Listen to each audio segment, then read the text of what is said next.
why do your customers love you or hate you? Oh my gosh, this is just so easy to know why. Because they've made you feel good. You made them feel good, or that you made them feel bad. This is just so simple, isn't it? Your customers will absolutely want to come back and buy from you, recommend you to their friends and family if you're doing the right thing for you. So today, the Secret Diary continues. We have some more stories about customer service. And today I am super happy to have Antoinette, which is a very French name, actually, Antoinette, isn't it? Actually, and Antoinette is Antoinette, French. yes, quite right. Antoniette is Italian, and I'm Italian. Okay. So we just meet up online, that virtual little things that, we everybody's kind of getting used to it. And actually, I think you've got a bit of an online story for us, haven't you? I do. A lot of us are moving our businesses, moving our trainings, and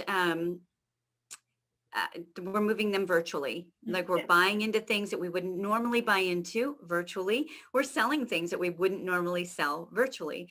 And I have purchased several high-level training programs virtually. Most of them have been absolutely amazing. And, they're not inexpensive, but to me, they've been worth every penny that I've paid. Everybody does. Yeah. Yeah. And just this last year, I bought a program that came highly recommended. This is a leader in the online, marketing space. And I saw no danger of buying the program. I didn't even do my due diligence of my homework, checking reviews, because he came so recommended.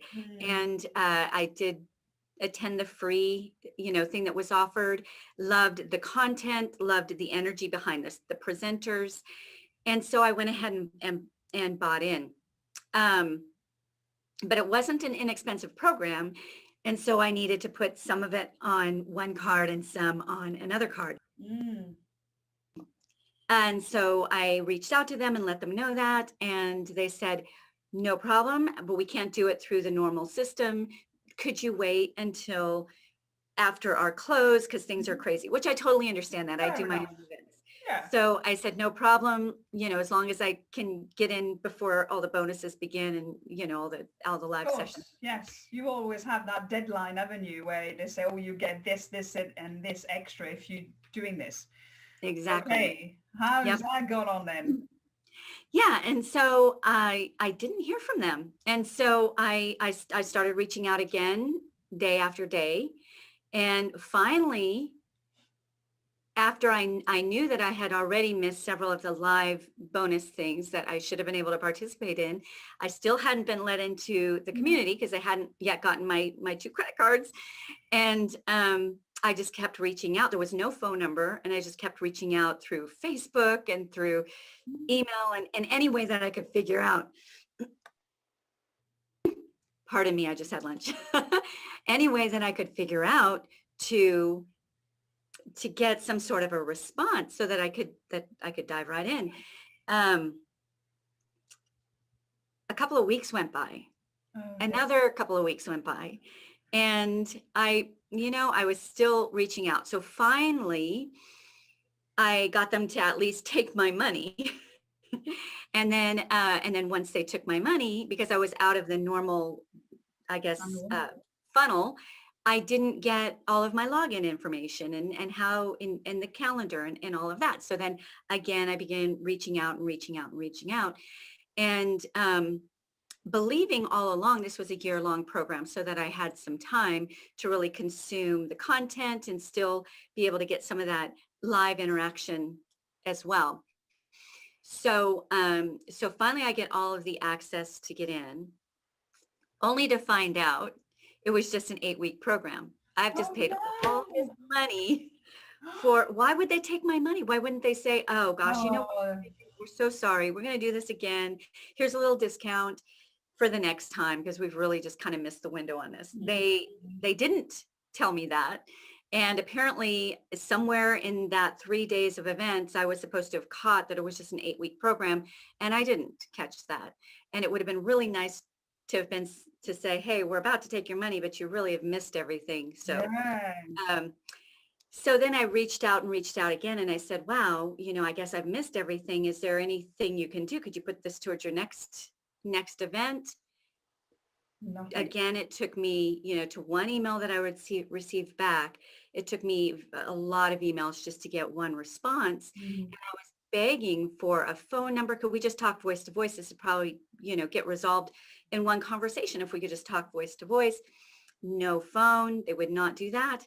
And it was just so disappointing because this presenter has excellent information and is loved by many. But the customer service side of it has gotten so bad to the point where there are whole face groups now and whole Oh, forums on the wow. internet.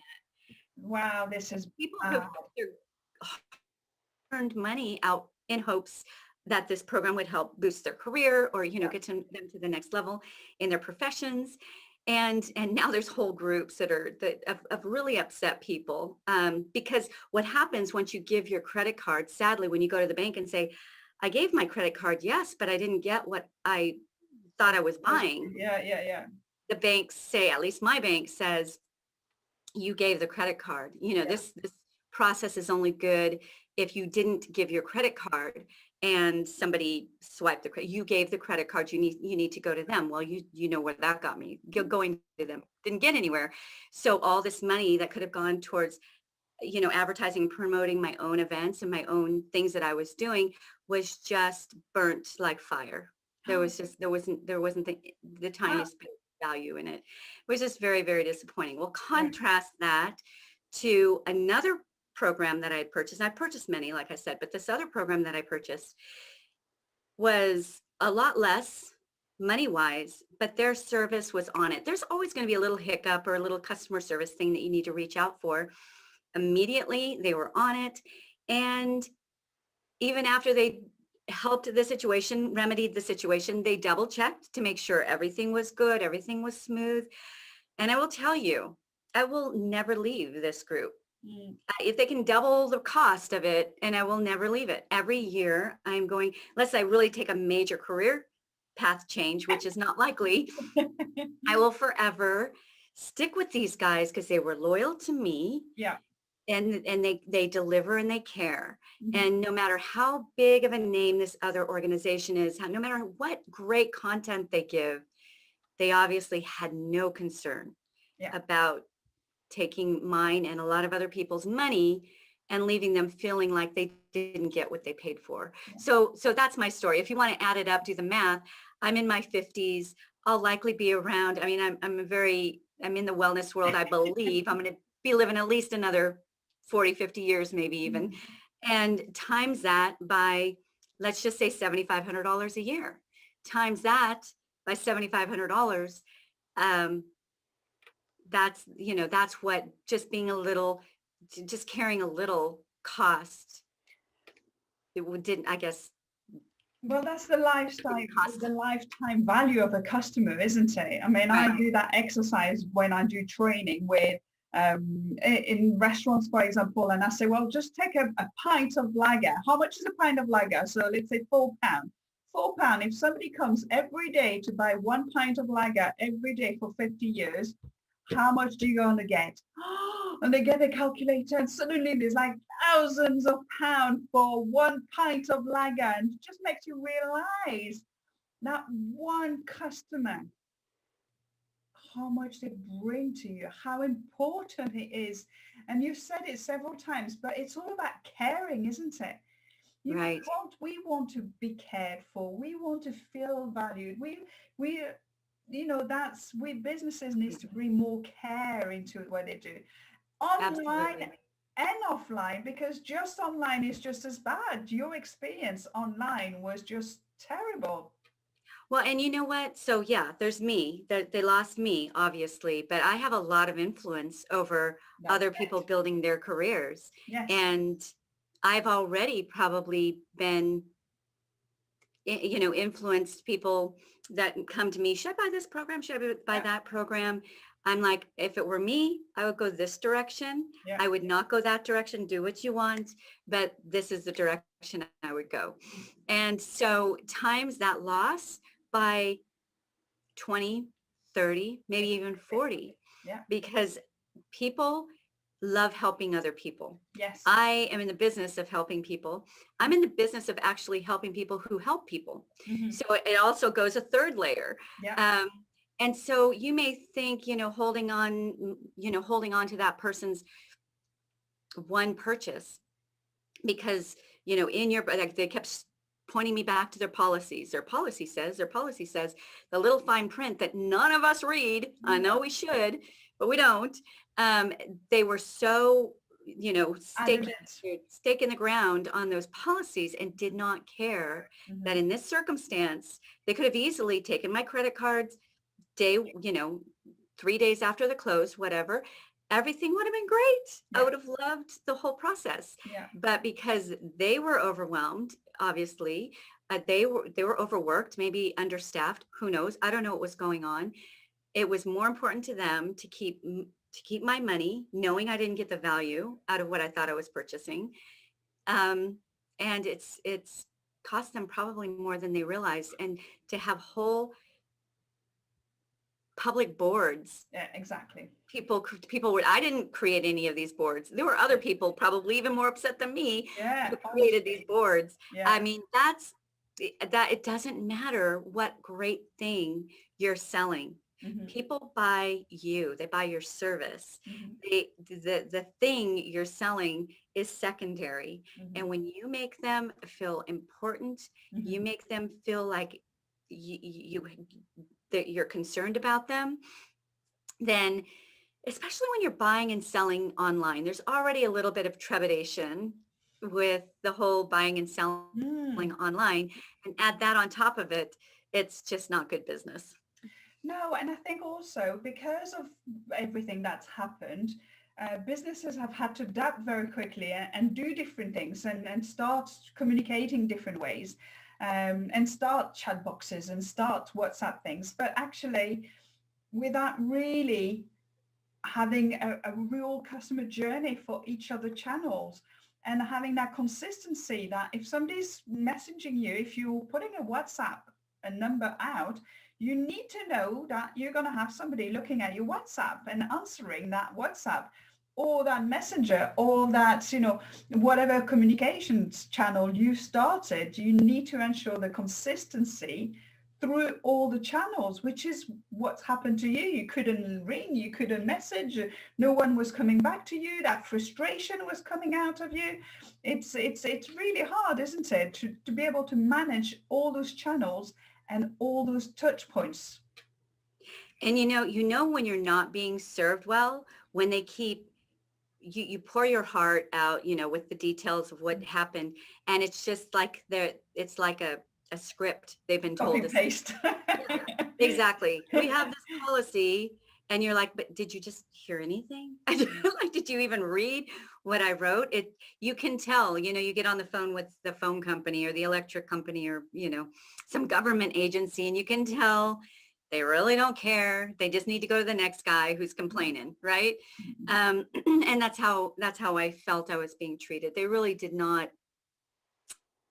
There was nothing personal about their interaction with me. And it was a good lesson. It was an expensive lesson, but it was definitely a good lesson for me. Whoever I hire, you'll make sure that never happens.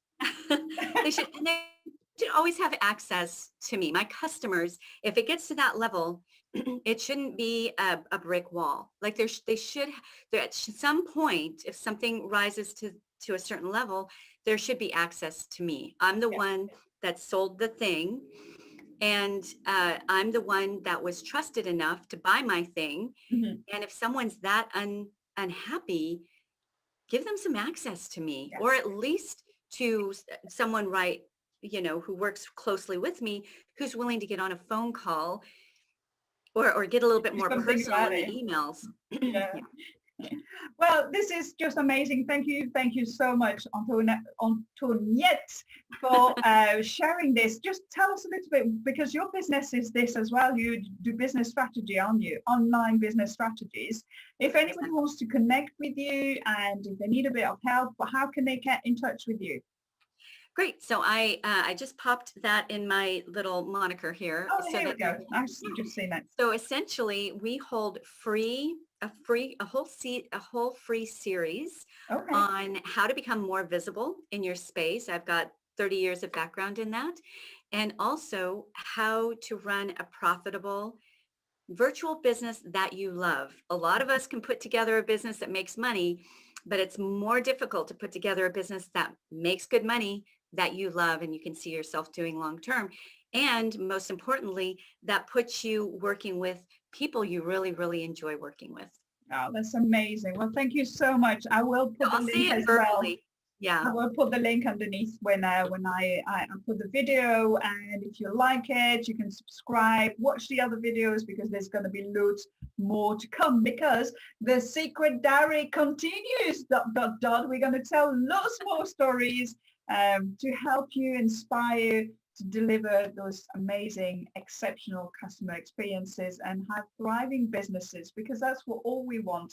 You know, if we look after our employees, if we look after our customers, we'll have some fantastic businesses. But that's all Thank for you, now. dear. Thank you so much for joining us, and we'll see you very soon. Bye for now. Bye. Bye.